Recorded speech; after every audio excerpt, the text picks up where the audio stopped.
welcome to episode 29 of Warhammer Joey, and this is my kitchen / paint station. Today's episode is about do's and don'ts with painting.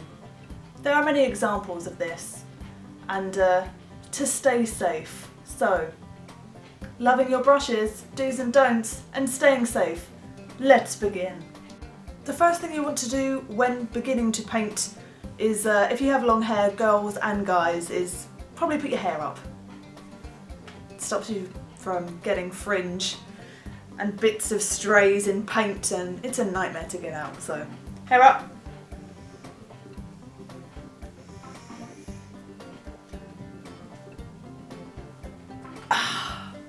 Good. Do have clean water.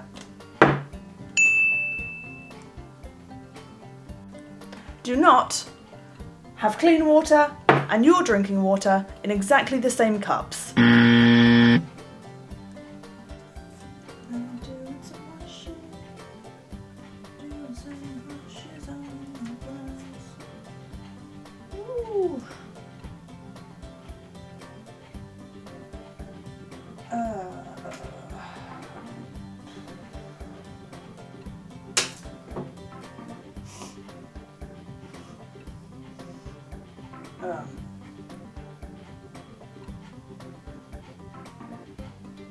Nope. When doing foundations or any paint in general, do not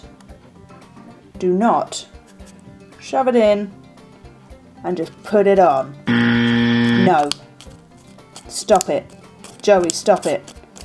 I can't stop. Joey, stop it. Ah! Stop it. This is going to turn out badly. Do get some paint on. Put it in the water. And see? It might be runny and it might take a lot of layers, but it's much, much better to keep the detail. Thin your paints, people. Thin your paints. Do not leave your brushes in the glass. It will bend and they will change shape and they will turn out nasty. No. Do wash them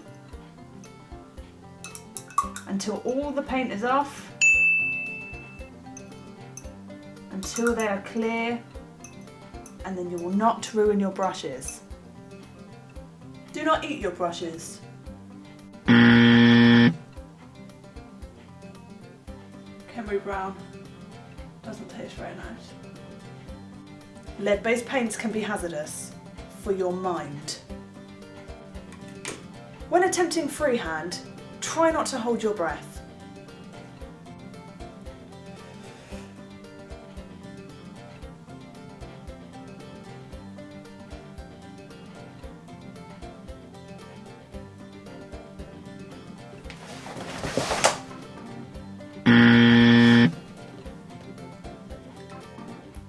To stop paints from drying out, use a wet palette. This one was inspired from Warboss Tay, who has a cheap and cheerful version of it. Use kitchen towel, not tissue paper, because when you do it with this, bits of tissue comes off. Kitchen towel and water. I'll put the links to that video down below, but it's very helpful. If your brushes are dying and in need of some love, brush cleaner. Get them wet.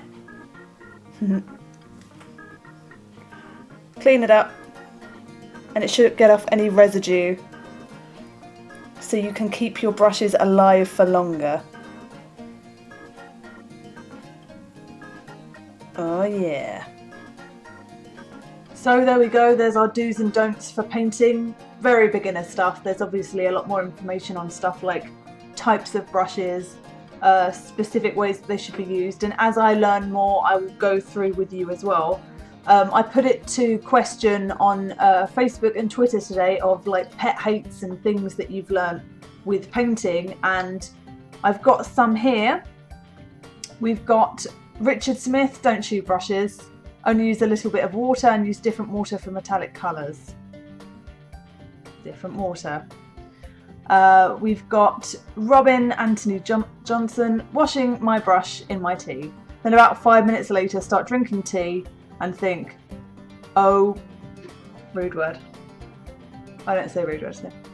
Yes, I've done that before. I often either have, for some reason, a painting glass and or mug, and then feel the need to either have a cup of tea at the same time. Like, I really need a tea.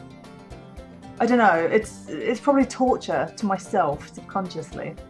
We also have dirty water. Mike Elliott hates dirty water. Yeah, but otherwise, I mean, I find myself, once I've sat down painting, I'm sitting down painting. Now, the best thing that I can think of is have like 10 glasses, so every time it gets a little bit dirty, like dip it in, rather than get up. I'm really lazy. Really lazy.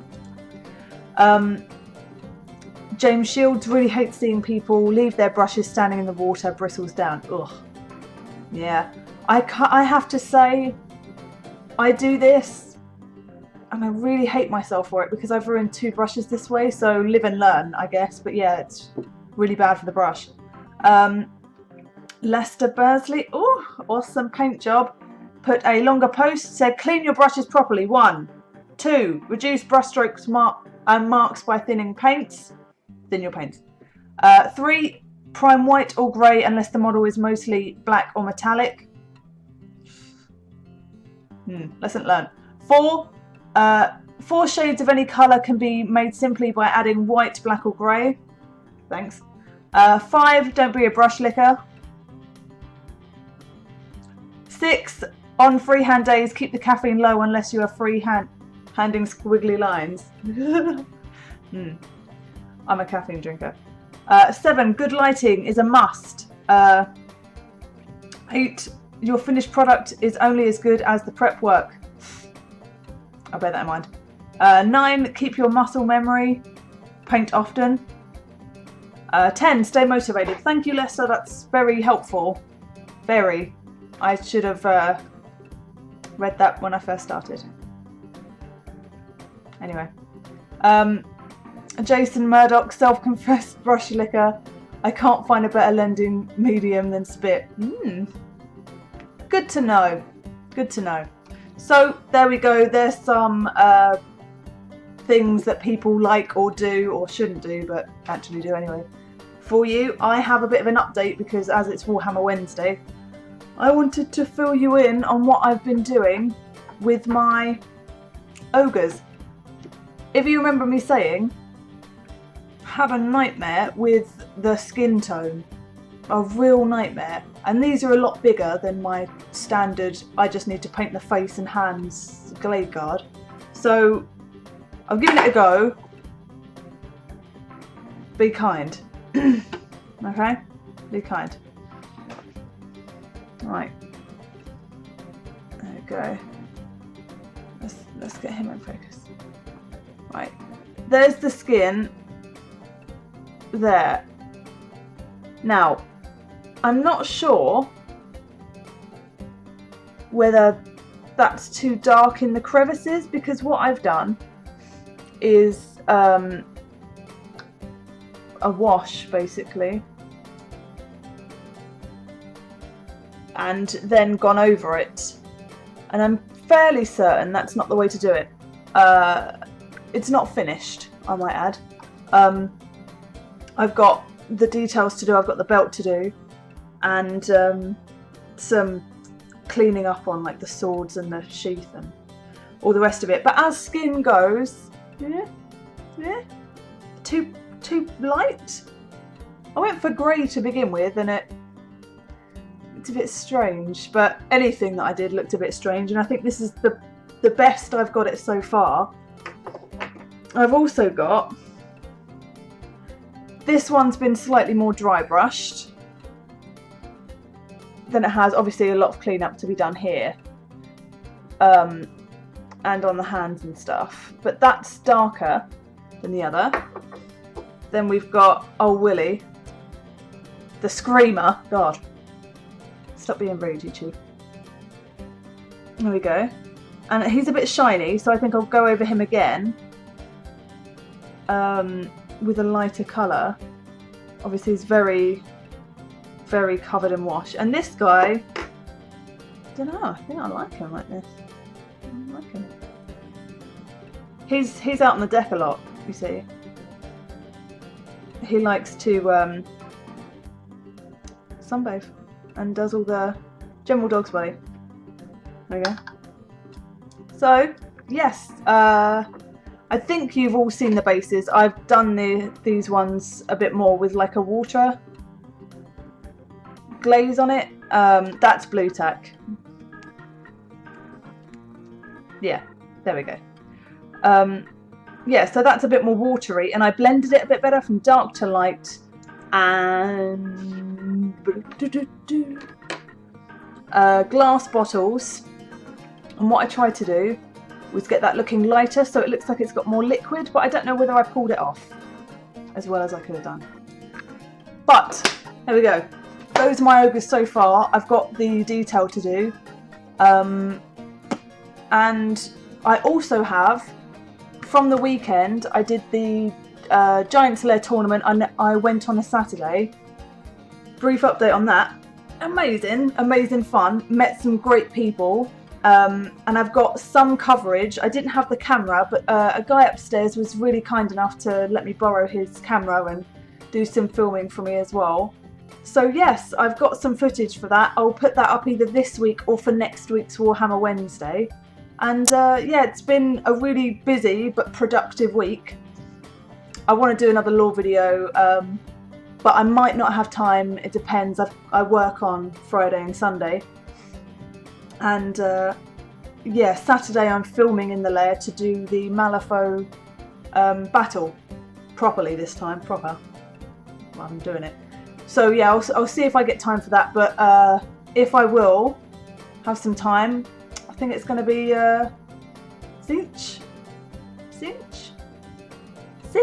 Oh, I don't know. Whatever that is, you know, it's been requested, and since you've got the look around you reference, Tom, it's got to be you. You win. Okay, enough of me rambling. Thoughts on the ogres? Pictures of them on the Facebook if you want to see them a bit closer. And yes, do's and don'ts of painting. Pay attention, newbies. I'm a newbie too. Learn together. Right. Awkward wave time.